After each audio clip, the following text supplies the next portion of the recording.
हजुर असम जिल्लाको सापेबगर नगरपालिका वडा नम्बर 9 बुढाकोट घर भई हाल बिरानो मुलुक भारतको मुम्बईबाट महेश साउद उहाँले लेखी पठाउनु भएका एकदमै मनै छुने गीतहरू वाचन गर्दैछौँ, जसको शीर्षक रहेको छ म त दुखी मान्छे। बाँकी गीतबाट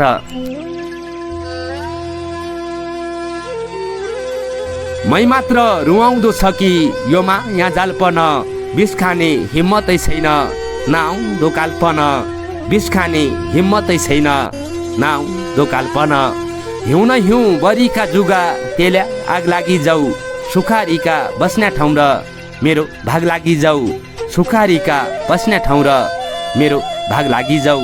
कठै कठ हिउँ भन्दैन हिलो माटी बरी खाका धुप, छैन प उइलका जसो चिन्नी दैन रूप, छैन प उइलका जसो चिन्नी दैन रूप। त्यही छन् मेरा आमा बुवा, त्यही छ मेरो गाउँ, कोनीको मान्दो हो कठै पर्दै सको ठाउँ, कोनीको मान्दो हो कठै पर्दै सको ठाउँ। कठै कठ जै ठाउँ र जन्म भयो त्यही ठाउँमा बास छैन, आइजा काल लैजा पन बाँच्ने आश छैन, आइजा काल लैजा पन बाँच्ने आश छैन। ठाउँ र नाकाबन्दी, ठाउँ र चौक, एक घुटको बाडुली लाउनु कोया फन्त छौ त, एक घुटको बाडुली लाउनु कोया फन्त छौ त। कैपा पिले पिपल ढाल्यो शीतलो छाया नै, परदेशी हुनाले हो कि आज भोलि माया नै, परदेशी हुनाले हो कि आज भोलि माया नै।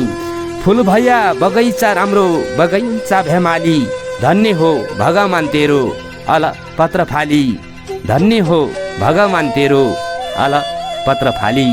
कठै कठ हस्त धन्यवाद।